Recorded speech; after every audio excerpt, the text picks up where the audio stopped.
Oh, hey everyone. I Hey, think we're everybody. live. Awesome. Yeah, I'm not running the stream today, so I kind of get to relax. I can make you guys the screen. Like, this is nice. Well, Uh, I mean, I don't pull posters today. I just have little picture of us. So, that's fine. No, part of that is because I didn't come up with my list until I sat down to do this call. So I couldn't tell you what to pull because I've been thinking about it all day. So the other things I want these to be a surprise. Like I want you guys to surprise me. Like I want to not know what your picks are. yeah, I don't want to talk too much at the top of the show because we have to edit it strangely this week. So Yeah. let's get right into it. Hey, everybody, welcome to You Have to Watch This podcast. I'm Alan. I'm Ryan. And I'm Devon. And today we are counting down our favorite things from 2021 and looking forward to talking about some things we're looking forward to in 2022. Didn't prep you guys on that, but I'm sure you have something. We'll find stuff.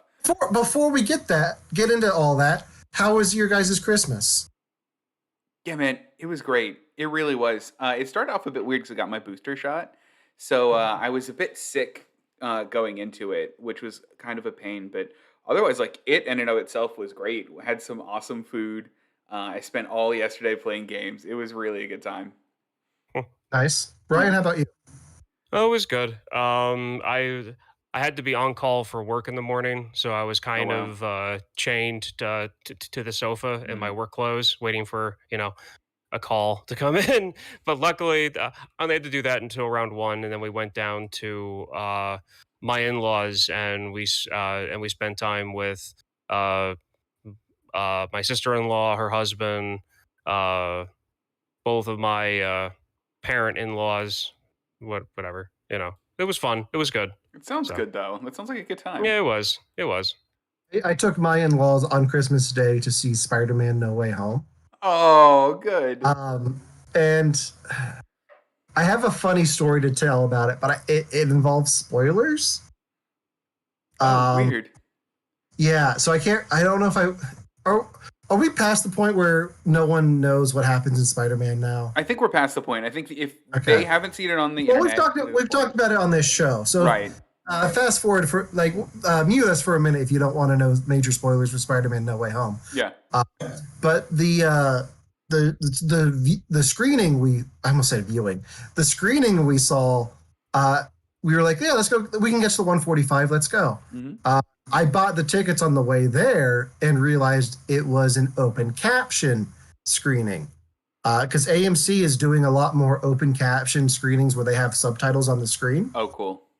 So there's a scene where Peter Parker is talking to other people who know what it's like to lose somebody special in their life, like an Uncle Ben. Yeah. And one of them speaks off screen. I'm trying to do this the best way I can without getting into spoilers. Sure. One of them starts speaking off screen. So the subtitle was blank 3, I lost blah, blah, blah. And Anna and I both lost it because it's way before they're referred to as blank 3. Yeah. And it was like, okay, like that was amazing. That was worth it just for that. I like you calling it amazing, by the way. It was amazing. It was amazing. Yeah. Thank you. I needed to hear that. No, that is really funny that's how they referred to them in like the actual subtitles too, which tells me that whoever wrote the subtitles had fun with it. Mm-hmm. Yeah. Speaking of, Devon, how's the video coming along? Oh, it's coming along great. The hair is popping. This is going to to be a good one, guys. I see that. It needs to stop doing its own thing, though. You never sent me the pages of the script you want me to do. So. Oh, shoot. Yeah, I'll send you those. Yeah. All right. Before we get into today's main topic, you guys watch anything? Ryan, did you? No. Okay. I watched something that's not going to be as interesting. I do have a question for Ryan. Uh-huh. Ryan, how much Ted Lasso have you watched since our last show? Ooh. I haven't actually watched any since I pumped the brakes a little bit, just because. Okay. Yeah. When we last left you, you had started the first episode. You went back and started at the beginning. Where did you pump the brakes? Like 8 hours later at 2:00 in the morning at like episode 2, season 2 and then I watched 3 more episodes the next day. And I told my wife a while ago, like, if you see me doing my like obsessive thing, Uh-huh. to let me know so that I can like catch it and stop it, so I can like break out of that cycle that I like to that I it's not that I like to do it. I just happen You to just do that happen to do it, occasionally. yeah. So I was like, okay, and then I stopped. And because the problem was that every time an episode would end, there was enough there that I couldn't go to bed. I needed to know what happened further. Right, right. Yeah. And it still happened anyway. Like I stopped when I did, and it still took me forever to fall asleep. Yeah. Oh, wow. So Yeah. Wow. I knew I know what your Christmas present's going to be next year. I'll just um Devin, what about you? What have you watched? I watched the new Disney movie Encanto. How was it? It was delightful. oh I crap! I saw that too. Did you see Sorry. it too? Like prior to prior to starting the show, my wife and I were fighting with a household appliance, and both of us are still a little like agitated from it. So like my mind's not all there yet. But yeah, no, yeah, we saw it last night too. What did you think? Uh, it's okay. I mean, I set pretty high bar for this stuff now. Sure. So, What is it? What is it better than and worse than in the recent Disney scale of things? I have a better way of judging it. Okay. Okay. So it's Miranda. It's El. I can't pronounce. Lin-Manuel Lin-Manuel Miranda, Miranda, Yeah, thank you. friend of the show. friend of the Yeah, show, if you will. I would say out of everything that I've seen him do, which I have not seen his latest live action stuff, Mhm. um, it's at the bottom of stuff that he's Really? done for me. Oh, But wow. at the same time, it's still good. Like it's Mhm. still great. It's still I was, tremendously done. But I was gonna say he only did the yeah, songs for it, right? I I think it was think all him I actually. I don't actually know. Hold on, I can look this up. This is an easy Okay. fix. But This is one while of those things I didn't realize was on Disney Plus. So it just came out on Disney Plus. yeah, I didn't realize it came out. I thought it was just in theaters. It's actually on my list to talk about. It's actually on Oh, my is list. it? Yeah. Um, but I mean, while we're talking about this, I don't know that I necessarily would put it at the bottom of the things that I've seen Lin do. As far it's directed by Jared Bush and Brian Howard. Written. Um, directed by those two. Stories by Jared Bush. Lin did the Okay. story. Um, and he also did the music for it too. So it was pretty heavy with him. Like Okay. he did quite. So this guy, one of the directors, did Pocahontas, Lilo and Stitch, uh, Ralph Breaks the Internet, Frozen 2, Moana, Zootopia. I mean, the other So one did. Disney. Yeah, That would explain it. they're very very Disney, like firmly Disney entrenched people. Oh, Um, I've seen all I need to know to see this movie. Alan Tudyk is in it, playing a Alan two Alan Tudyk is in it. Yeah. playing Yeah. it. Alan Tudyk as a bird. Sign me up. No, the movie itself did something that modern Disney is getting moving towards, which I think is really interesting. They're moving towards these kind of more existential, like bigger picture things. They started it, I think, with Soul, and I really think that this does a better job of asking and answering bigger questions than Soul does. So the premise of the movie itself is that you have this family that's been granted magical powers, and that every member of the family gets a different and unique magical power, except for one of them. She doesn't get any magical powers. And I had a very Devon take on this whole thing when I first saw that, and I was like, "Oh, she'll have the most special magic power of all." And needless to say, my expectations were subverted in ways that my cynical heart just absolutely loved. I like what they did with the characters, and I thought a lot of the songs were good. They were catchy. Oh, you didn't like them? I'm sorry, but I do not like. I don't know if it's a musical aspect, if it's the way musical and plays are done with Uh-huh. music, but I would rather not. It's the same problem that Frozen has. It's for me in my ear. It's too many words. It's too many lyrics for how the song sounds. I That's mean, that's my problem with is with the music in Frozen. mhm. Like there were times when they're talking, singing, and they're talking in full correct sentences Sure. when the music doesn't fit that for me, Like, they're going too fast for what it is. I mean, I'll give you or the just the talking. family madrigal, the first one that they open with, it goes, like, boom, boom, boom. Like, there's a lot of ground to cover in the opening song. I think it's catchy and like it, but there's a lot to cover in that song, and she really goes. Is it? There's too many conjunctions. There's too many thes and tos and ands and cans. Like that's my problem. Like, yeah, I'm gonna have to check it out. You'll That's have on my to. yeah. once I'm I back mean, home. it's still good. It's still great. I Yeah. mean, there's no problem with it.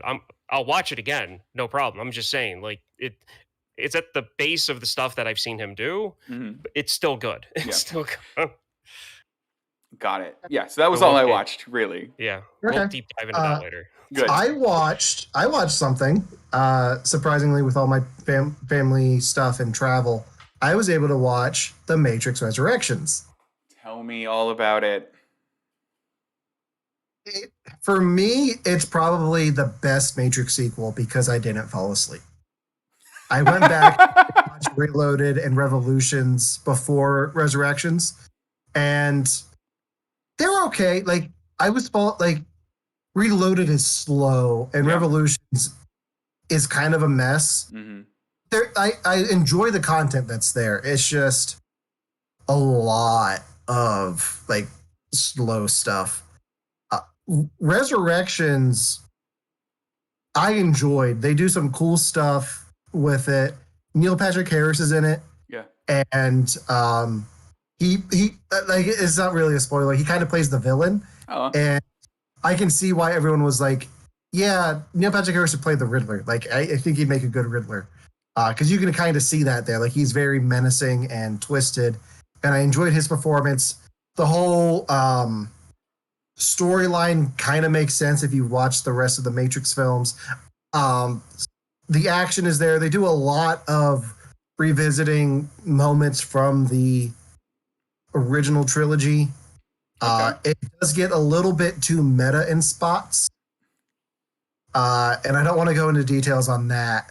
My biggest problem with it was the use of flashbacks because somebody will say something and then it will cut for maybe 20 frames to a flashback from one of the other films.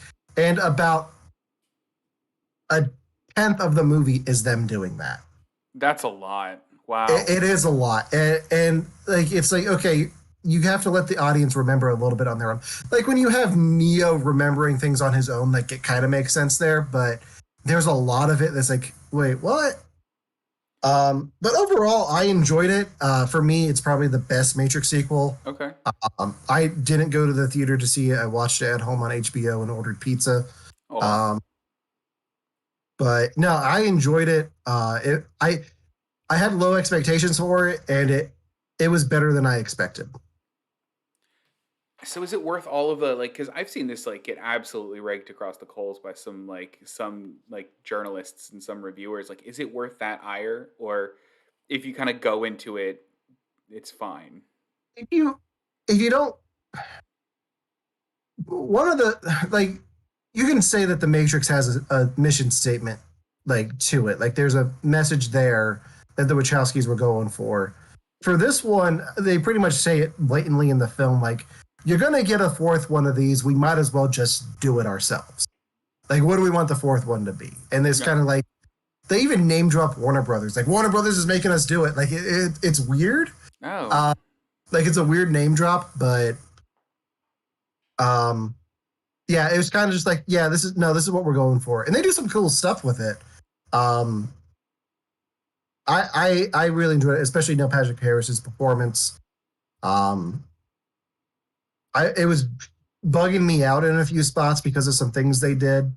I was like, wait, did I just see what I thought I saw? And like, it was pretty. I enjoyed it. I'm excited to watch it then.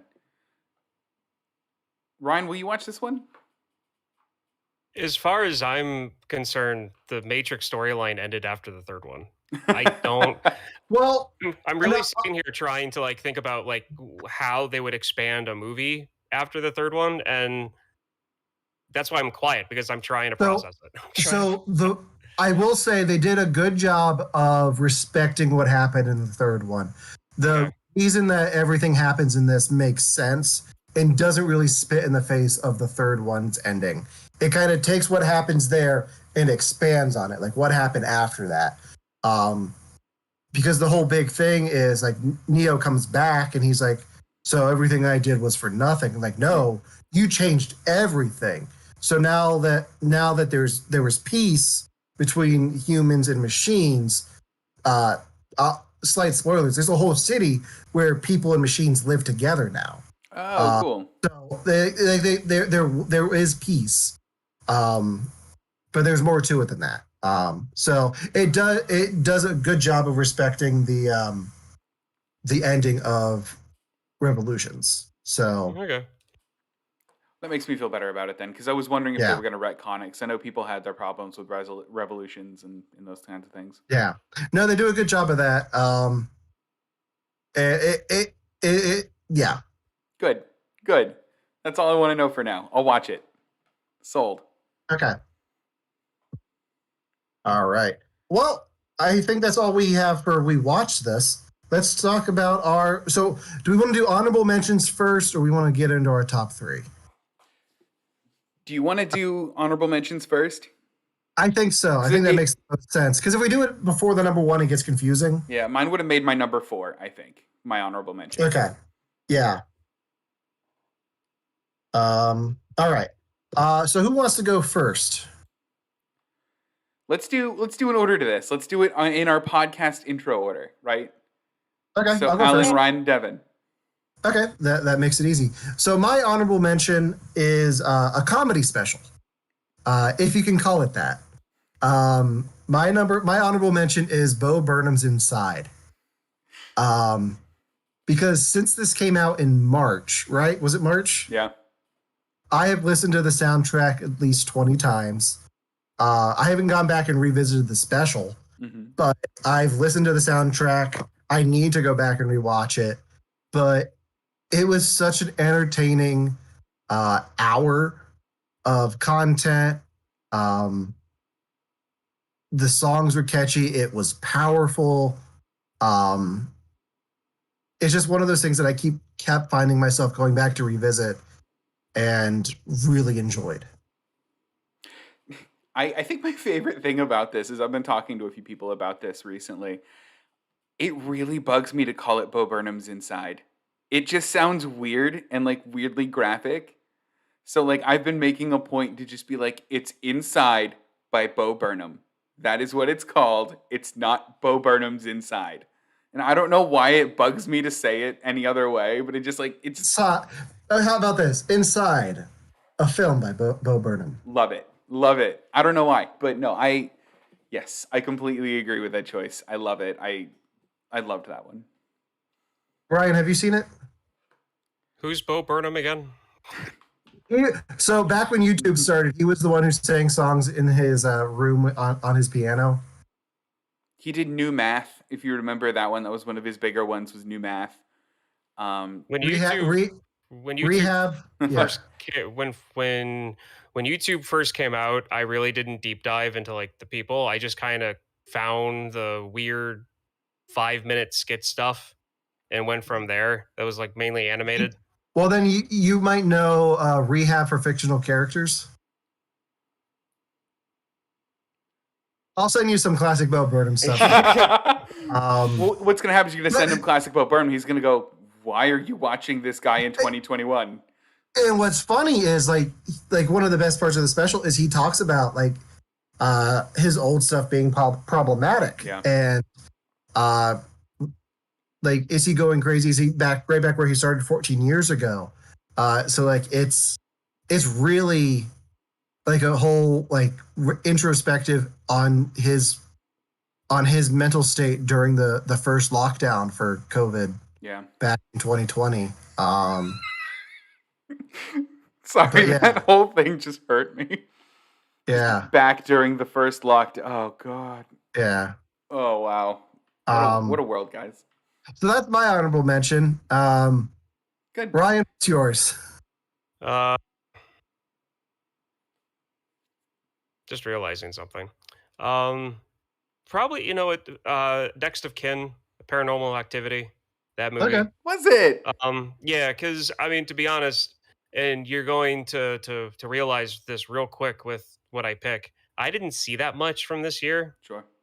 so next of there's I have 4 movies listed Hmm. for my picks for movies. And that's because those are the 4 movies I've seen that came out this year. And that's it. That's it. Um and so paranormal activity next of kin is number 4.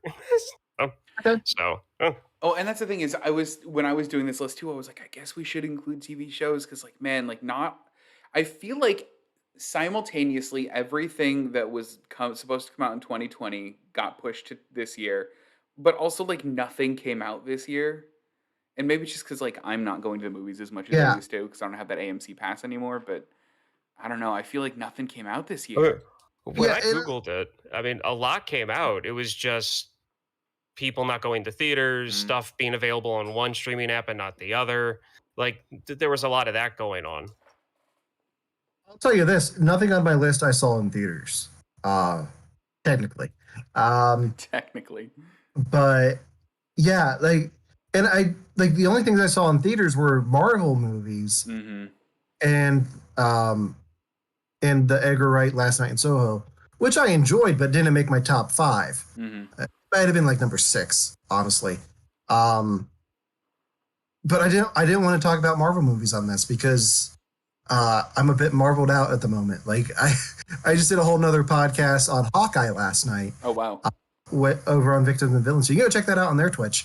Uh, but no, I want like I always when we do these lists, I try to avoid the Spider-Mans of it all because honestly, Spider-Man's probably my number 1 because I've seen that movie 4 times and it keeps getting better every time I see it.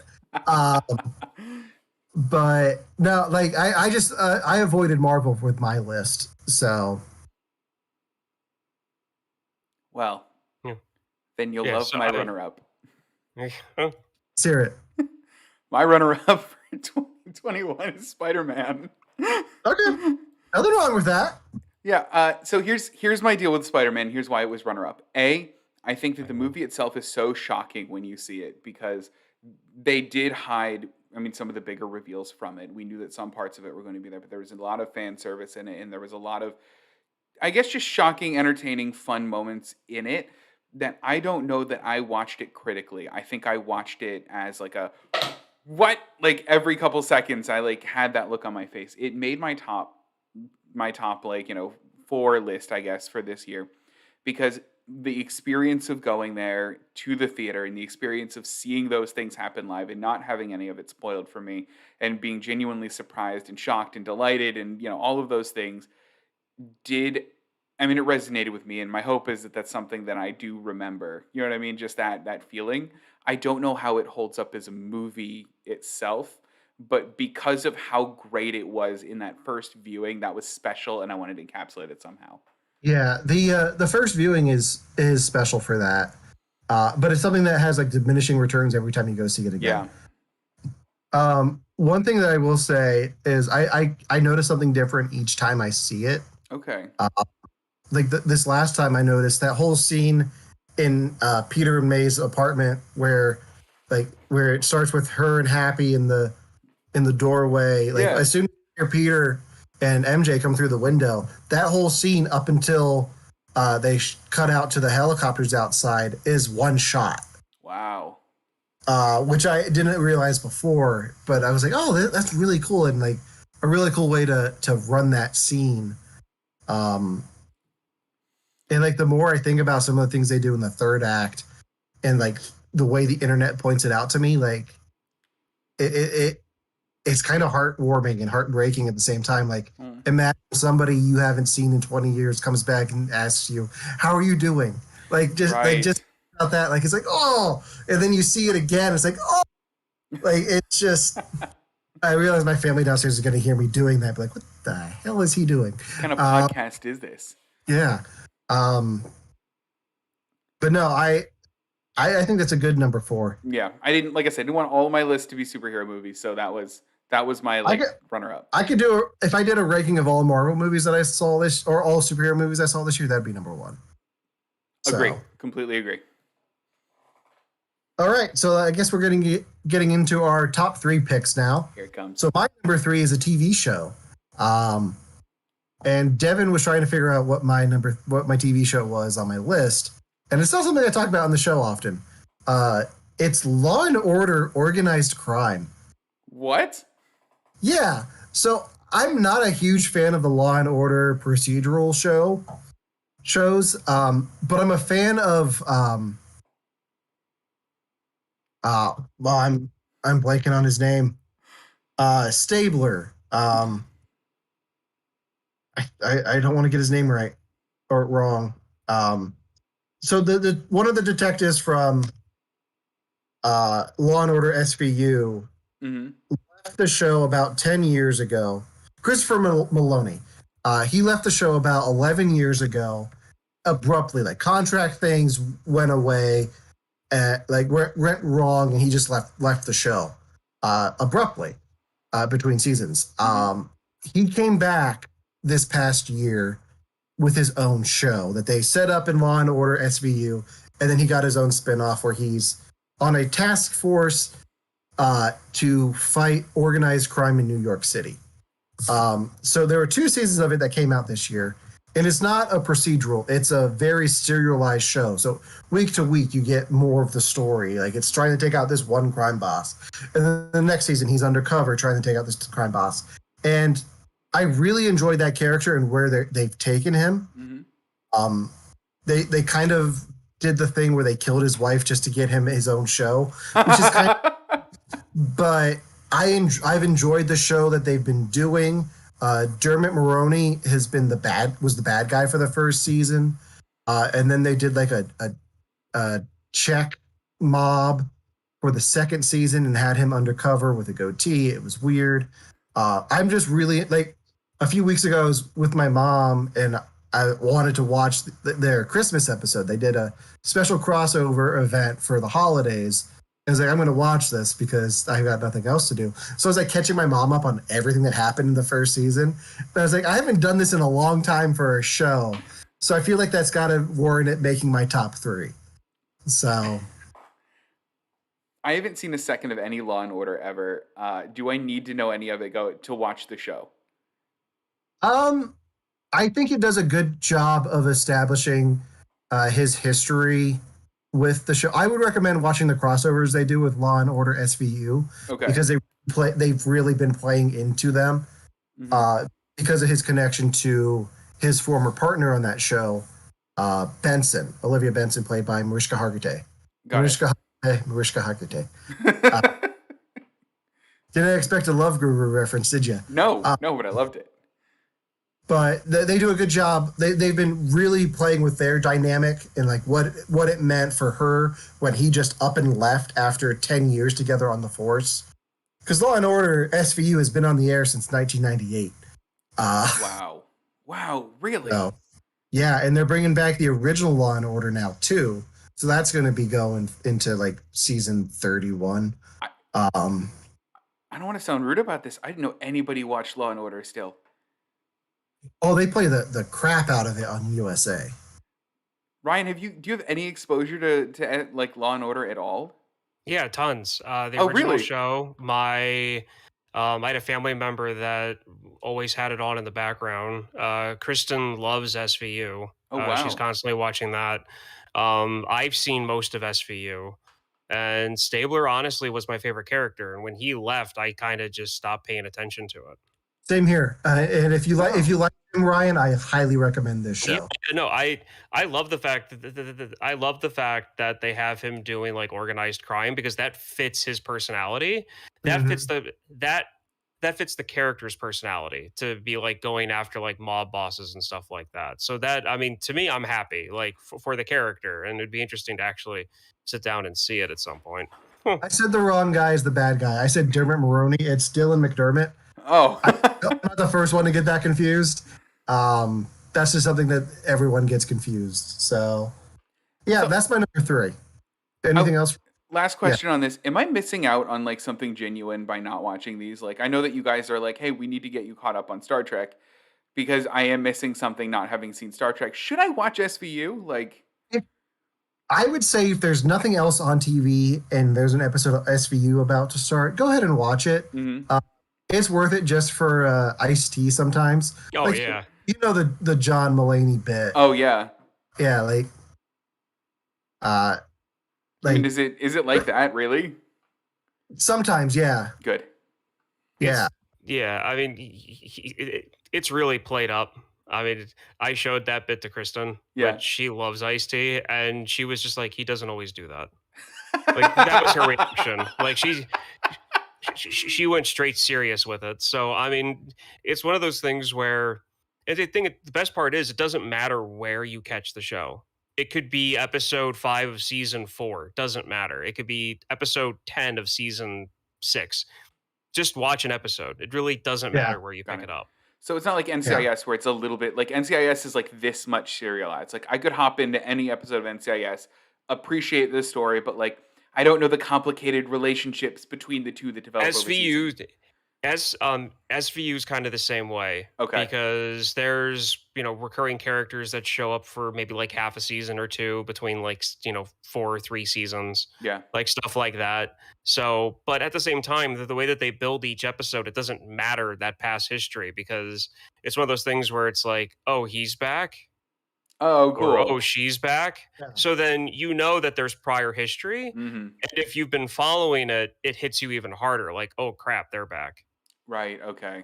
So The real answer, if Devin, if you want to get caught up on Law and Order, this is what you got to do. Oh, God. So you got to watch Law and Order, then you got to watch Law and Order Special Victims Unit, then you have to watch Law and Order Criminal Intent, then you have to watch Law and Order Trial by Jury, which only lasted 1 season. Then you have to watch Law and Order LA, which only lasted for 1 season and features the first roadie and Alfred Molina. What? Weird. And it's weird. No, what's even weirder is Alfred Molina starts off as a DA and then quits being a DA and goes back to being a detective. And then because they didn't air some of the episodes because an actor quit and they had to air him out of order, Yeah. like in the later episodes, he's back to being a DA with no explanation. So then you have to watch all of the Chicago shows. So Chicago Fire, Chicago Med, Chicago. What? Yeah, because there's a whole Dick Wolf universe now, and then you get to Criminal Intent, or no, not Criminal Intent, Organized Crime. don't worry Okay. about it. Don't Don't worry about it. So you've got about 10 years, like actual 10 years worth of TV. material to watch. Like I'm not saying stuff that aired in 10 years. Like no, like if you were to start season Front 1 to back. front to back, it's 10 years of time. Oh my gosh, yeah. And that's the thing is I know like everybody secretly watches like Law and Order, and I always feel like it's a secret. Like it never makes anyone's like top 10 shows list. It never like no one actively is like, "Oh my god, did you see Law and Order? Did you see this?" But then like if you ask anyone about it, they're like, "Oh, yeah, of course I watch Law and Order." Like I'm That's not gonna, because it's like yeah. breathing. I don't brag that I breathe. Yeah. So, Okay. Fair.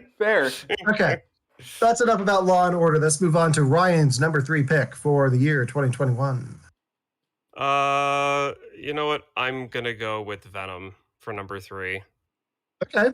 Ow. Yeah, ow, whatever. Devin, you can be hush for at least 5 minutes here. So there we go. The reason why I picked Venom, one, because I only saw like 4 movies this year, so I had to put it somewhere. And Venom 2 was what I wanted it to be. It did not go past my expectations. It did not do anything to surprise me. It just was like the buddy comedy that I wanted between Venom and his I forgot what his name was already. Friend. We'll just call him his friend. His friend. Eddie. Thank you. And that's why I bumped it from being a mention to actually putting it in the 3 spot.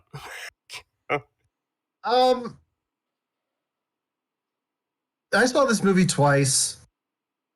It's enjoyable. I really enjoy the Eddie Venom dynamic. Devin, have you seen this yet? Because it's available now. Oh, yeah, I've seen it. Yeah, he hates it. 100% He hate it. hates Hey, but look. I understand, completely understand. Also, I'm gonna move our little box. There we go. So we can see chat. I completely understand why this is on your list. I'm not mad about it. I completely understand why people like it. I understand that I am in the minority here of not liking it, but I also understand that I just hate it. So I'm not mad at you for picking it or putting it on your list. I know that it's my own little personal thing that I hate it. That's fine. That's Devin, take our little guys and put them on the other side where the posters usually go. All right, here we go. Watch. In the chat window. Woo! There we There go. we go. That was fun. That was fun for everyone. I can't actually see it live, but it's like that's the right side, not the left, like I said. The woo noise is what made it. Yeah. There we go. Yeah. But All yeah, right. I get it. Yeah. Yeah. Devin, what's your number 3? So my number We did a 3. whole podcast on Venom, so it's like I know. I've said what I need to That's say. why I'm laughing because I wasn't here for the podcast for Venom, so I got my rant Yeah. out the week after. So my number 3 is James Bond: No Time to Die. Now, the reason I picked a James Bond movie, because I understand that some people go like, "Oh, James Bond." I think No Time to Because Die. you're British now. Because I'm British now, guys. I wish I had tea to sip to say that. But the reason I picked it was because I think I've been a James Bond fan for a while, and James Bond, as a genre and as like a movie style, I think needs to go away. I think that there's a lot about the James Bond formula that shouldn't be perpetuated anymore. And I think that No Time to Die does a good job of not only expanding what the character of James Bond is capable of being, but it also expands the types of stories that are allowed to be told in that particular universe. So, for example, I there's a scene in one of the older James Bond movies where like without really as much as an introduction to a woman, they're immediately in bed together. And I just can't stand stuff like that, particularly knowing where Ian Fleming stood in terms of women's rights. Uh, so I think that having a James Bond who genuinely falls in love with somebody and a James Bond who's willing to like, you know, where like, you know, a female's happiness and well-being is actually a genuine character motivation for him, I think is a huge step forward for the series. And I just really like what it did. It was a good movie. It subverted my expectation. No one spoiled it for me, weirdly enough, so I didn't know how it ended, and I love how it ended. You're welcome, because I saw that opening night and I could have ruined it for you. You absolutely could have, and I'm really glad you didn't. 'Cause One of the things I love about that film is they really played up the fact that Ana de Armas could be a Bond girl, and she practically is, but they don't do the typical thing of they flirt and then sleep together and all of that. She's there for work, and she's phenomenal. Yeah. Like, I think they just announced she's getting a spinoff from the John Wick franchise. I'm like, yes, Yeah. please. I would absolutely watch that in a heartbeat. She sold the film for me. Like, I wish there was more of her in it. But overall I enjoyed the film. Ryan, have you seen it? No, not yet. Would Okay. you? Yeah, eventually I will. I mean, He's we got to watch talked the Timothy. about my- He's got to watch the. Hmm? You got to watch the Timothy Dalton ones first, though. Do I have to? No, I don't really have to. No. But you know they exist now. That's the big thing. Do they though? Do they? You know what? I actually had somebody who listened to our podcast reach out to me and recommend a good T-Dalt one for us to start with. So know that a good T-Dalt James Bond is coming. Maybe not now, T-Dalt? but very soon. Timothy Dalton. Or Whatever. T-Dalt, as his friends call him. Dalty.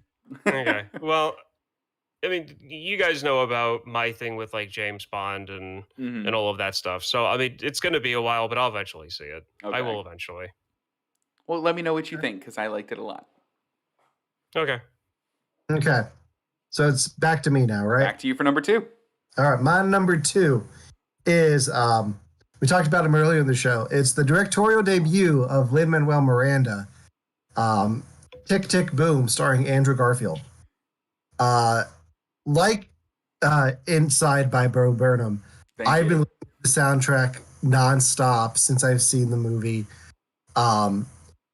Andrew Garfield gives a phenomenal performance in this, like he does in everything else that I've seen him in. The story is very interesting. He gets really into this character. You can see the influence that his life had on Rent, even though the story is not about how he wrote Rent. The songs are catchy. Jonathan Larson wrote the songs. This was a one-man show, and they did a really interesting thing where when they adapted this for the big screen, like they gave some of the songs to actors in the one-man show that you see throughout the movie, and then some of them they gave to the actors playing the roles in the real life stuff. And I just absolutely love it. I turned 30 this year, back in January, and between Inside and Tick Tick Boom, that's a big theme of everything that, like, both of those. So I've just been jamming out to 3090 on repeat, like every time I'm driving. Like, it speaks to me in a weird way because of turning that age and like looking back at where I'm at in my life right now. And I like, there's nothing about it that like it's phenomenal. Like it's wonderful. I don't know what else to say. Devin, you've seen it, right? Yeah, I love it. I love this movie. I mean, I just rewatched it. I think 2 days ago with Romana, because she had never seen it before and was in the mood for a musical, and I'm like, nah. And I mean, it holds up to the second viewing. I actually ended up appreciating it more because I knew what it was doing and where it was going, and especially the point where you find that like all of these like kind of disparate elements of his life kind of coalesce in like this basically 1 week period. I thought was really interesting and definitely gave me anxiety watching him go through the thing. So Yeah. I mean I loved it. I love the plot, I love the pacing, I love the songs, the acting's phenomenal. I mean, dang, movie. Well done. Sounds good. Well, hold on, Ryan. What is your thoughts on like movie musicals in general? Like, is this something that you want to see? Do you? I like I like movie musicals. I'm fine with it. Where I'm hesitant on this specifically is just the fact that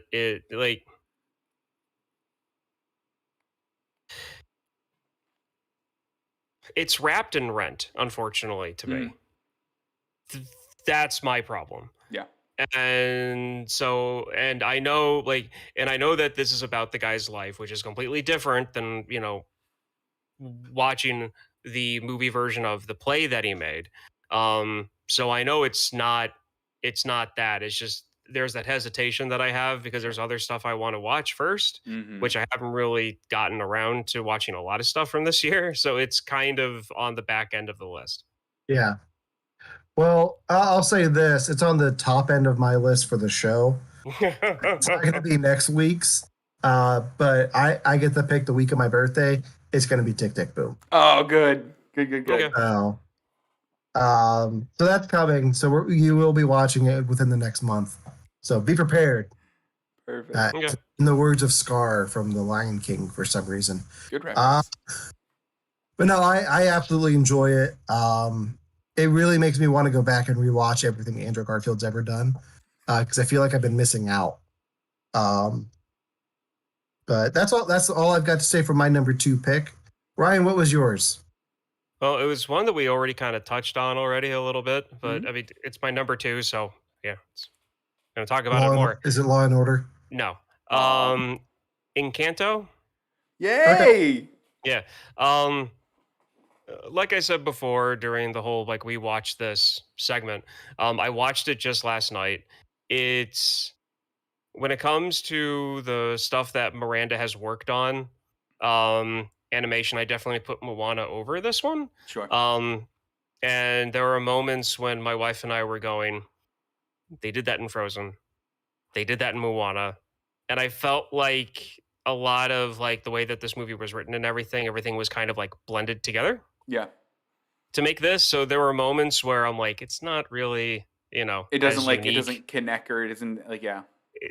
It's not as original and as unique as I'd hoping it was going to be, but Okay. it was still good and it was still a good watch. Hmm. Like I said, that style of music they do in it, I still have a hard time with it. Sure. Um, but you saw it, I so did. what did you think of it? I mean, I know you pretty much already said it, but like a Well, brief summary. no, no. So I've actually been struggling the last day since I think day or two since I've seen it to decide if Moana or this one is better for me. Because I think they're both the two that Lin Manuel Miranda worked on, and they're most comparable. I think that Moana is a really good kind of personal movie, and kind of shocked me the Hmm. first time I saw it with how the reveal of the bad guy is. I think the songs in Moana sound more Hamilton than the songs in this one. Like Lin Manuel Miranda definitely has a style of music that he Yeah. writes, and you can find it in Hamilton, you find it in The Heights, you find it in Moana. This one didn't feel like that. It felt like he was growing a bit as a musician, or at least willing to change a bit. Uh, Did they feel a bit Lin to you? there were two songs where like I couldn't help but connect it to like what can I say you're welcome Yeah, song. Her muscly sister, yeah. The her Muscle Sisters. Yeah, song. Yeah, those Spoilers. two don't worry about it, Alan. Believe me, don't worry about it. Um Surface Pressure. yeah, what? It's called Surface Pressure. That's the song. Oh, that song. Yeah. Yeah, You're welcome and surface pressure to me are too similar. gotcha. And I even made the comment to Kristen. I was like, I really hope he doesn't end up being one of these people where like you know that he's worked on something and you know exactly what you're getting because he doesn't really deviate from it. It's just going to be a different topic. The Randy Newman effect. Pretty Oh much. goodness, Like yes. I Oh, I I oh. really hope that that's not what happens to him, What but can I say for except yeah, you're welcome? but Oh. for two animated movies back to back that he's done the music for, I'm really hoping that whatever third one he works on, he can prove me wrong that that's not the direction he's kind of walking for his career. Okay. Um, since he came up, two of the three projects he did this year came up organically in the show. I'm just gonna flat out ask: have either of you guys seen In the Heights? I've not. No, Not yet, no. I know the Okay. music from it though. I really enjoyed the film adaptation. They have Anthony Ramos play Javi in it Hmm. instead of Lin Manuel, but he still managed to get his way in there somehow. Hmm. Good. But no, I really enjoyed In the Heights for what it was. Yeah. Because there was a moment in that where I stopped and turned to my wife and said, why even bother doing West Side Story now? Like, there's no way Spielberg's gonna be able to top that. Apparently he did though. I mean, I don't know. I haven't seen it yet. I have really no desire to see West Side Story. Maybe when it's on Disney Plus. I guess it's gonna be on Disney Plus, right? Because it's It might Fox. be. Yeah, probably. Yeah, Disney Hmm. Disney Plus or HBO. Where? But I'll probably see it there. I'm not going to the theater to see that. I've gone to see Spider Man 4 times. I'm not going to go see the Spielberg remake of West West Side Side Story. It's Story. still Yeah. weird for me to say Yeah. that that's a But thing. So yeah. The one thing I do have to say though, they definitely pushed Devon, you can probably speak to this more than I can. Mhm. They definitely pushed animation boundaries again Oh because yeah. there were a few scenes having to do with water Hmm. where the character sits by a stream or a river. I don't know what you would classify. To me, it's like like a large stream, Yeah. not really a river yet. Um, and I remember looking at Kristen going, "Is that real? Yeah. Did they film like a stream and then put it into like the movie? Because it was the the techniques and the amount of processing power is just starting to kind of get scary." Yeah. Especially a lot of they're now getting to a decent place when animating humans too, where they can give them a stylized look without making them feel like Barbie dolls. Yeah, Like Moana or for Brat what it, Styles. yeah, or the rat dolls. Like Moana for what it is. The characters come across looking a bit plasticky just because like Yeah. that's how you have to stylize a person. These feel like they're, I don't know, to sound the most Silence of the Lambs. Their skin texture felt Well, like it belonged with yeah, that world. and to get even more Silence of the Lambsy, the Under Pressure or Pressure or Yeah, whatever, the one that she sings, she flexes, yeah, and they do a thing like on like the back of the neck to like show her like go like this, hmm and yeah, like no little skin hairs, like yeah, little like yeah. there's little imperfections in the skin. You can see the skin stretch. Like yeah, no, they're definitely getting better with that. Even though I have my own personal problems with like the music and stuff, I Mhm. still very much highly recommend it. It Oh is yeah. very fun to watch. It was a bit like Kristen and I really didn't laugh through the first maybe 30 minutes of it until one of the other family members is shown. And John Leguizamo is the Yeah. reason why I watched this movie, Uh-huh. because he is one of my favorite people. He's one of my favorite. Yeah. Um, so yeah, it was just I highly recommend it. To me, he will always be Luigi from Super Mario Brothers. Yeah, see, to me, he'll always be the clown from Spawn. I, this movie made me realize, and this is the last thing I'll say on it, is that I genuinely like really, really appreciate Stephanie Beatrice. She was the one that voiced the lead in this. She Yeah, is killing it. I know she's big and in the Heights, I think too, right? She's not like a main character. She's like one of the named characters like she's in her own little group. But yeah, she has a big part in that. Have you watched Brooklyn Nine-Nine? Yeah. Oh, she's wonderful Yeah. and so It- different. Yeah. Like seeing her in Brooklyn Nine-Nine and then seeing her in anything else is like night and day. Um, Well, she's doing a play on the West End right now, and oh we've really? we've seen the play before her casting. We almost want to go back and see it just for her. What's the play? It's called 222. It's a ghost story. It's really, really, really good. I mean, essentially at 222 every night, something supernatural happens in this apartment, and then this husband and wife combo are having like a dinner party with this other two, and they decided, you know what, we're gonna all wait up till 222 because we think that it's crazy that your house is haunted. So we'll see what happens. It's impressive to me that she's doing a show like that because she's legally blind. What? Yeah, she has to have like super thick glasses on, or else she can't see. I is that why had her no character idea. has glasses in Enchanto? I thought the Maybe. glasses were a reference to Bruno. Yeah, no, possibly, but there were things that they did in this movie that I'm very happy that they did, because unlike Devon, hmm well, actually, no, exactly like Devon, because I was having some issues with where they were going to go, and I was like, they Yeah, better not do this. If they're going to talk about empowerment and like doing the whole thing for kids about being comfortable in your own skin, they better not do such and such and such and such. And I'm happy that they went the direction that they did. yeah. But I do have to say that I find it funny that given who her mom is and her mom's powers, that she even needs glasses. Fair, very fair point that I didn't think about. And that bugged me Okay. throughout the entire thing. All right. We can go. Now it's gonna bug me too, and I haven't Good, seen. it better. All right, let's move on to Devin's number 2 pick. Guys, we have our first crossover. My number 2 is Tick Tick Boom. Yeah. Yeah. You could have just said that when I said my number 2. I We could've- absolutely this won't. I segment. want it. Look, I Yeah. wanted this. Look at how pure this moment is. None of us knew this was going to happen. Yeah. The wonder on your No, face is why I do this. What did I tell you before the show? I was like, our list is going to overlap at some point, and And here this it is is. gonna be it. I think our Yeah. number ones will be different though. But yeah, I think so. look, I love this movie. This movie tackles a lot of things that I'm dealing with right now, and that a few people I know are dealing with, particularly the whole like work versus like creative passion projects and which one's better.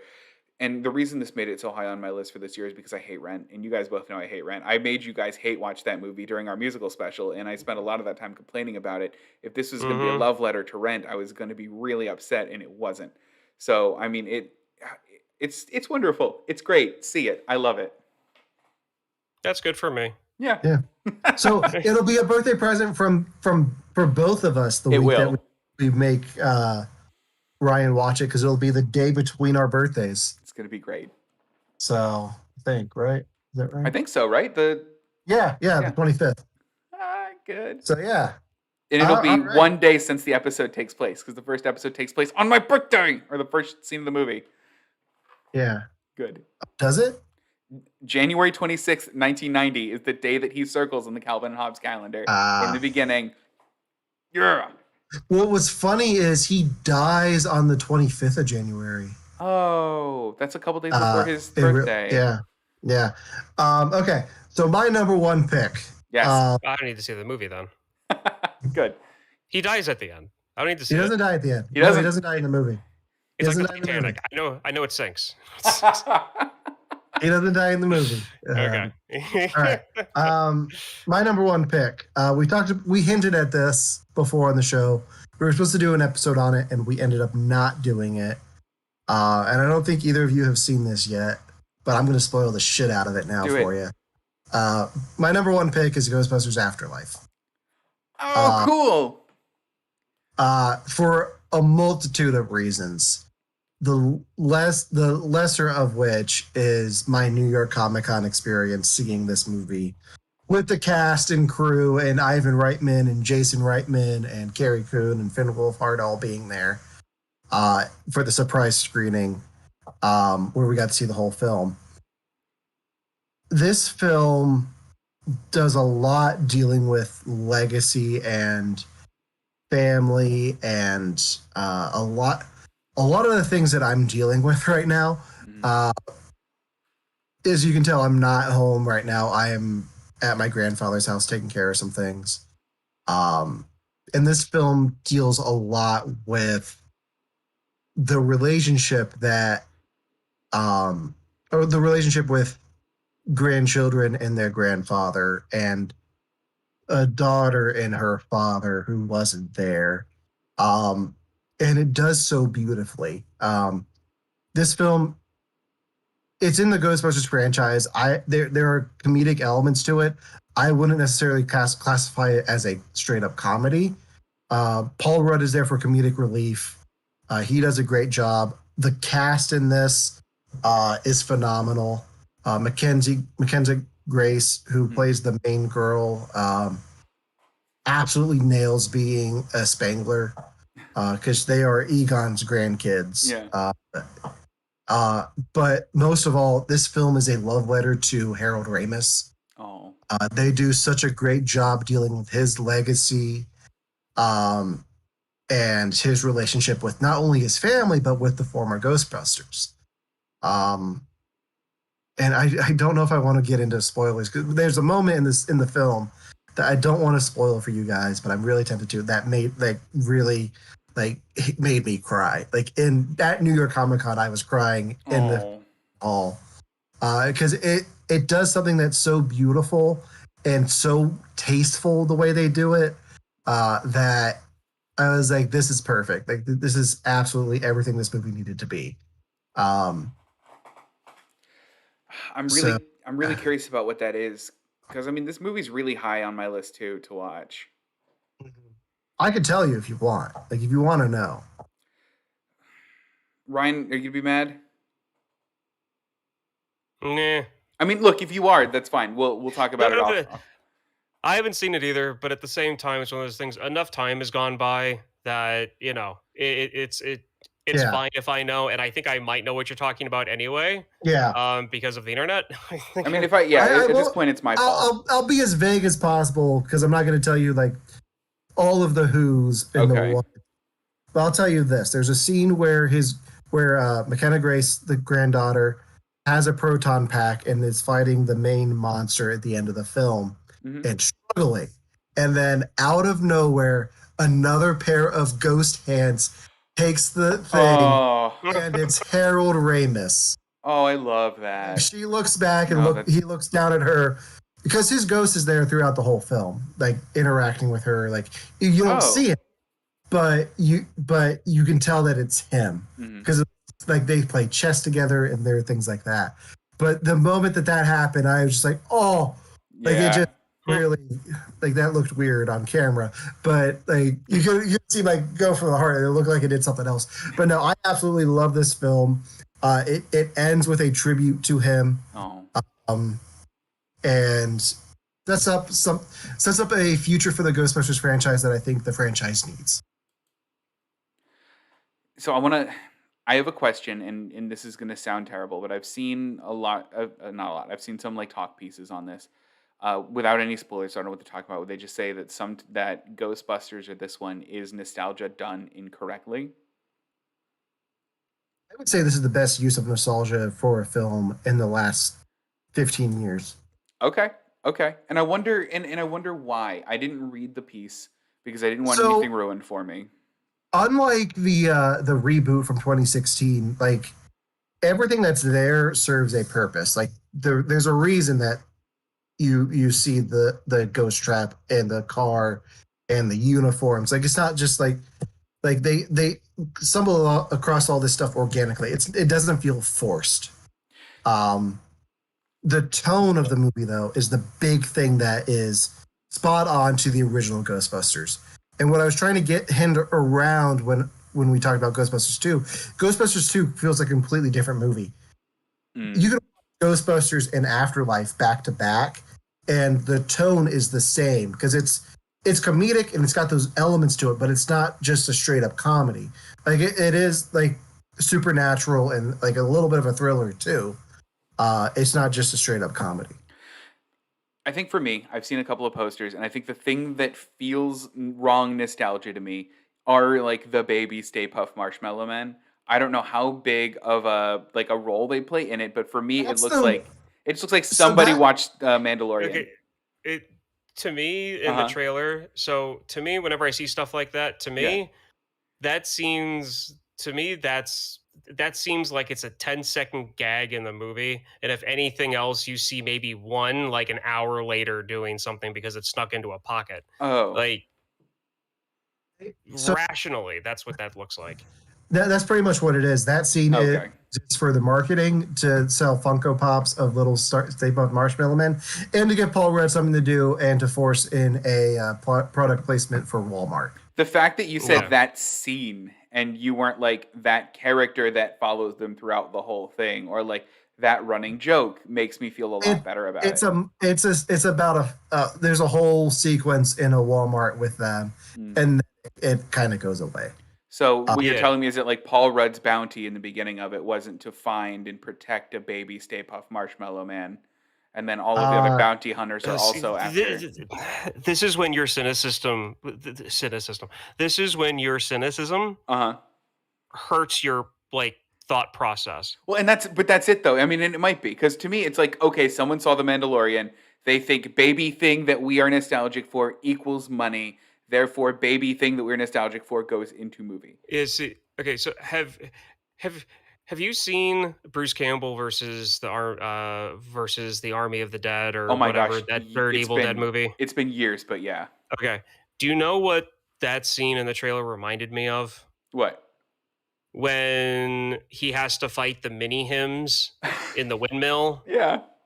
Okay, that's what, like a 30-second, 40-second gag? Hmm. Yeah, that's what it reminded me of. And I'm Just like, oh, that. okay, this is something that happens like for 10 seconds. This is just a haha thing that's funny that yeah, they threw that they threw into the trailer. Because if there were little marshmallow men throughout the entire movie, they would have showed up more than just in that one scene in the trailer. I will say the reason they show up is kind of cool, and I don't want to say what it is Okay. That's because that's fine. a Yeah. big spoiler. Yeah. Because I didn't know what the main antagonist of this movie was going to be, and I'm Mhm. super I went into it blind, so I'm not going to say anything else. Oh, cool. Okay. I Okay. have And my ideas, but I'm gonna keep them to myself for now. Yeah. Keep them to myself. yeah. All right, so that's my number one, Ghostbusters Afterlife. Ryan, what is your number one pick for the year 2021? A show, believe it or not. I'm Oh. throwing this one in there because when we were doing this, I thought you guys wanted like 3 movies and 3 shows, so I jotted stuff down. So I'm picking from like 6 things that I'm looking at the moment. Mhm. So Okay. I'm gonna throw a show in here, and Good. that's Inside Job. Yay. Okay. I don't remember the name of the writer, the person who made it, whatever. I love this show, and I've seen it all the way through twice so far. Um, it is everything that I've ever wanted to be able to sit down and point and say, "Yep, this is why I think almost all conspiracy theories are stupid," and and this show is proving my point and showing the ridiculousness of it. Oh, good. Good, good, good. Well, Okay. I need to check this out. yeah. Well, Ryan has sent me screenshots of this show a couple of times as he was I think you were on your first watch through when you were sending Yeah. me. Yeah, when you were first watch through and like I don't know why I didn't pick it up right away. Like I still need to watch this. It's very high on my list. Yeah, no, it's one of those things where like it starts off the first episode brings you into the world, and at first if you're someone like me, you meet the daughter of the elderly character and you're like, yeah, exactly, she's right on about all this stuff, and then they pull into the facility and Mhm. every single conspiracy theory that's that has popped up about the American government or American culture shows itself in one a- and in one aspect and another, and the way that they entangle conspiracy theories to build the world and the company they work for is amazing, because you can go through like every list of every modern Cold War era and pre Cold War era American government conspiracy theory, and they have it worked into this show. Like they did their homework. I feel bad for the writers for having to dig through that smog, but they did it. That's what interns are for. Yeah, exactly. So the Okay. premise of the show is a company that makes conspiracy theories. Is that it? I'm gonna kind of yeah.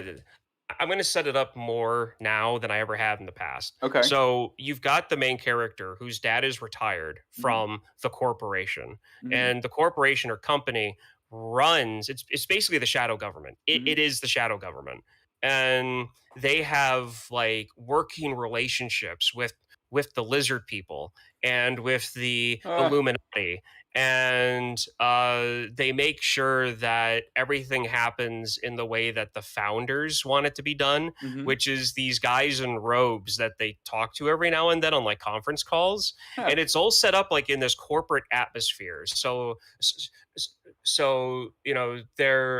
like there's a person who's in charge of cloning, and there's another person who's in charge of weapons, and the grassy knoll JFK guy is seen as like a hero in the facility whenever he walks around. And he's like the office nice person. Like everybody loves him because he's such a nice guy. Um, but then they turn stuff on its head because all of the clones get released, and there's like 30 clones of JFK just still lying around. And so he sees them and he just goes off. He just goes ballistic. Um, and then there's other episodes where they have a nostalgia episode and they actually talk about the whole modern nostalgia thing, and they work in chemtrails into that. And Yeah. basically the reason why nostalgia is so big right now is because that's what the chemtrails are. That's the chemical they're bringing down and making everyone not worry about the news because they all care about the 90s or the 80s. And Okay. it's basically The Office, the show Yeah. The Office, set in this world. Good. I'm sold. All right. Yeah, I'm gonna have to check that out. Um, but yeah. Okay, awesome. Devin, it is time for your number one pick. My number one Don't pick is don't what? no pressure. You're the last one. Oof. No. All right. All right. Actually, so this is a bit weird. My number one is actually a bit of a crossover with somebody else's previous pick. My number one is Inside by Bo Burnham. Look, I knew it. I knew I, that was I gonna. had a feeling. Look, here's the deal. All right. I have watched this 3 times, right? Romana hasn't watched it at all once, but she is so sick of hearing me talk about it and hearing the songs being played. I am just going to talk about it here because I have the platform for it. Here it goes. I love this. I love the songs in it. I think that doing comedy the way that he's particularly doing it in a single room uh, has never been more done more creatively. I think I know that other comedians have done the whole solo comedy special in a single room. I think he does it more creatively than anybody else is, while still managing to do creative songs, interesting and poignant social commentary, and an interesting look at himself. And he manages to do all of those things in such a short amount of time and in such a viscerally relatable way that I mean, I really think I think it's the new standard for a comedy special in my mind. I know that leading up to this, comedy specials, for example, Patton Oswalt had just done one where he's now working in some more emotionality into it. I know that Mike Birbiglia is now in this space with his stand-up special called The New One. He also did it with My Girlfriend's Boyfriend, where they do it. It is comedy, and it's definitely a comedy special, but they start building in these very poignant themes and they make it an entire story. And I think that's the shape of where comedy's going. And I think that Inside has now shown us the new paradigm, I think, for what stand-up specials can be. Yeah, I'm curious to see where comedy goes from here. Um, and like I'm really curious to see where Bill Burnham's career goes from here. Um, I haven't seen his film that he Oh, did, Eighth Grade. You But I haven't? want You should. I haven't seen it. You should make me watch it for the podcast. I will. Uh but no, I agree with everything you just said. Yeah. Yeah. Yeah, I mean that's the thing is when I was in LA, I had a lot of friends in comedy, and one of the things that we would do is we would sit down and kind of bemoan the state of comedy, where like, nobody wants to go out to see a comedy movie anymore because these kids with their TikToks, blah, blah, blah. And it was always like, okay, well, what comedy's got to evolve as an art form. How does it evolve? And it's always interesting to track how comedy's evolving. And I think this is that high water mark now. This Yeah. is what it could be. Now let's rally around this before we find the next thing. Yeah, I don't know. I love it. I love it. I love it. I love it. I know everyone's sick of hearing me say it. I love it. Done. Okay. I know So- who he is now. Oh, good. Did you Google him? Yeah, I did. Do you recognize him? Yeah, I do. What do you recognize him from? Just stuff, random people that I know who, Hmm. like, because he was active in like the very early millennium, late '90s, right? Yeah. Okay. Yes, No, they were. no, They were. like 2008. Like Oh, was he? yeah, like he wasn't. But so he didn't have anything out in like, let's say, 2002. No. Okay. Well, then maybe that was someone different. Maybe somewhat along the lines of him. But I have seen him past then too. I have seen this guy. I do know the type of stuff that he does. And I think we've talked about this before. I'm not a fan of singing comedians Yeah. or singing stand-up specials. Yeah. Yeah. Okay. Yeah. This Well, isn't yeah. I wouldn't classify this as a stand-up special, honestly. Well, I mean, yeah. if it's something different, then it's something different. Mhm. And I'm fine with stand-up. I am. And maybe this is something that I can actually give this guy a chance, because when a comedian does his thing or does his stick and pulls up a guitar or a piano, I roll my eyes. Yeah. It's just because that's the type, like I don't really like, tell me a story, you know, give me a punchline. Like, you're up there, give me social commentary. I didn't pay to, see a concert. I paid to see someone say something funny. Right. Well, and in a lot of his past stand-up specials, Bo's kind of always blurred the lines between what needs to be a song and what needs to just be him talking, and specifically like why he uses. So he does a really interesting one in one of his past stand-up specials where he roasts country music a little bit, and Yeah. I think it's really well done. I'm going to send it to you after this. Yeah. Just to get your read on it, because if you hate it, you hate it, and that's fine. You probably won't like his stand-up stuff. Well, But the fact that he's roasting country music, I'm going to like. yeah, Just in general. just because of the So topic. I mean, there's that. Yeah, but I mean, it's like humor is extremely subjective. Exactly. So, and to be honest, if top names in the industry like this guy and they respect his opinions on stuff, and he kind of guides where like comedy is going, that's fine. Mhm. That's completely fine. Like there are rock bands out there that people absolutely love that I'm not that big on, but Yeah. they're the ones that kind of move the needle to where music goes. Yeah. So I gotta respect them for that. I think we might have lost Alan. Wait, there he is. He's back. Okay. So I mean, I've got to respect the guy for that. Yeah. But yeah. I mean, Yeah, well, okay. I I'll send just you something. We'll it's talk. Yeah. Sorry about that. My whole computer just like shut down on me for some reason. I Oh, don't know. weird. But these things I, happen. I haven't done a show for my laptop before, so I think that's what was up. So, yeah, sorry about that. All right, so I think that does it for our countdown of our favorite things from 2021. Real quick, what are you guys looking forward to in 2022? Easy answer for me. It's the Batman. It looks good from what I've seen. I'm excited about it. Can you imagine a world where we get 3 live actions interpretations of a superhero on the big screen in 1 year? What's the other one? I don't know. Wouldn't that be amazing? It would. I get Uh, it now. uh, Ryan, how about you? You looking forward to anything in particular? I'm actually Googling now because Okay. I honestly have, besides the Batman, and I just don't want that to be a cop out, so I'm actually looking. You can just say Avatar 2 if you want. Oh, is that this not, year? not That'll be really. next year, yeah. Gross. For me, it's The Flash. I'm looking forward to seeing Michael Keaton return to Batman. Yeah. Forward to seeing Ben Affleck return to Batman. I'm also looking forward to the Batman, but for me, it's The Flash. And also, Ooh. I think all of the Marvel stuff next year, I'm super looking forward to. We may not cover all of it on this show, but I am covering all of the Marvel stuff for our friends over at Victims and Villains. I am one of their Marvel correspondents, along with friend of the show, Josh from Nerf Herders Assemble. Oh. We just did an episode on Hawkeye, so you can go check that out on the Victims and Villains page and feed.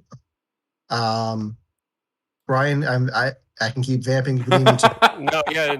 I was actually debating. I'm like, is he closing things out or is he giving me time? No, I'm giving you so, time. So I can keep going.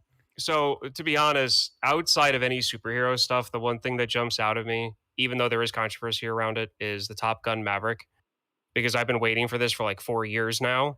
It was supposed to come out 4 years ago. Yeah, That's exactly. crazy to me. And then, but I have to say, there's one thing that jumped out that might be the best movie of 2022. What is it? Legally Blonde 3, guys. Like, maybe, like 10 years too late, but I mean, this could really knock it out of the park this year, because to be perfectly honest, Transformers Rise of the Beasts, I mean, everybody wanted a Beast Wars Transformers movie, but I think Michael Bay, again, is like 10 years past the buck on that one. He's not directing it. What? He's not directing the Rise of the Beasts. Oh, Stephen Kollep Jr.? I don't know that person. I'm all for it. I'm all for Beast Wars. They brought back Beast Wars toys. The fact that he's not behind it makes me really interested in it now. Yeah. Because he wasn't behind Bumblebee either. Oh, wasn't he? No. Oh, that was a good one. It's unfortunate that Michael Bay tied his name to those movies, because that's why I haven't seen any of them past like the third one, because it's a Michael Bay movie. Like, oh, a Transformer movie? Okay, fine. I'll go watch Battleship. Yeah. Okay. I think that does it for the show this year. I think that's it. Wow. Everyone watching and everyone listening at home, Happy New Year. Be safe. And we will see you next week for our first show of 2022 with my pick, which Ryan's joke just inspired me to make this pick, because it's something I wanted to cover before a certain thing came out on a streaming service, but I kind of didn't know that it was coming out on the streaming service as quickly as it did. So I'm just confusing the hell out of Devon right now. My head's going everywhere. What is it? Let's see if you can guess. It is based off of an SNL sketch. Oh, it's MacGruber. It's MacGruber. Yeah. We'll be watching MacGruber starring Will Forte, Kristen Wiig, Ryan Phillippe, and Val Kilmer for the show next week. Ryan, if you don't want to spend money on it, I have it on DVD, so I will lend it to you. I've been told I need to watch this by a couple of people. Yeah, I've seen most of it. I can't say that I've seen the whole thing, but so can you truly use it as a pick? I can, because I own it. I own it. I've seen Really enough of trying it. to catch it on a technicality. Hold on, there. Ryan. Are Yeah. you Are you mad about this pick? I'm not mad. I just it's. I have movies that if I was the last person alive on the planet and I came across like a huge mountain of DVDs and I had all the time in the world to watch every film ever made by man, I'd pick up that DVD case and throw it off to the side. It wouldn't make your end of the world playlist. No, it wouldn't. Maybe this will. Wait, Well- have you seen it before? What, MacGruber? Yeah. I've seen enough of it, of the trailers, to Maybe. know that. Well, then maybe the movie will change your mind. I don't know. I felt pretty strong about that, Hellboy movie that came out a few years ago, and I was extremely right on my prediction. were on that. very right you know about what, that. You know what that Hellboy movie didn't have that this film does? What? Val Kilmer. That's fair. Actors aren't always a good tell of how good a movie is going to be. It is when it's Val Kilmer. Mister, I want to see Top Gun Maverick is going to shit on Val Kilmer right now. I want to see Top Gun because I like the Top Gun movie. It has nothing to do with the actors that are in it. I'm curious to see how Val Kilmer plays into that film. But yeah, that's my pick. Go ahead. Off on a great note with Ryan, so I can't wait. Also, I just didn't know what to pick, and I remembered, oh yeah, MacGruber just came out, so that's my pick right now. Good. May I? Maybe. Will I? Probably not. But so tune in next week to hear Ryan's thoughts on MacGruber, because I'm sure he's gonna love it. But until then, if you're watching us here on Twitch, go ahead and hit that follow button. You can also watch our show on our YouTube page. If you're watching live on YouTube right now, hit that subscribe button to catch up on all of our older episodes. I think every episode that we've ever done is here in some shape or form. If you're watching on Facebook, go ahead and hit that like button. You can also follow us on Instagram and TikTok at You Have to Watch This Podcast. We are available on all major podcasting platforms, including Apple Podcasts, Google Podcasts, Spotify. Please rate us on Spotify, rate us on Google, rate us on Apple Podcast, Google Podcasts too, I guess. We're on Audible, I think is We a are on thing. Audible, yeah. Yeah, we're pretty much everywhere. Everywhere. So you can listen to us wherever you listen to your podcasts. But until next year, for You Have to Watch This Podcast, I'm Alan. I'm Ryan. And I'm Devon. Super!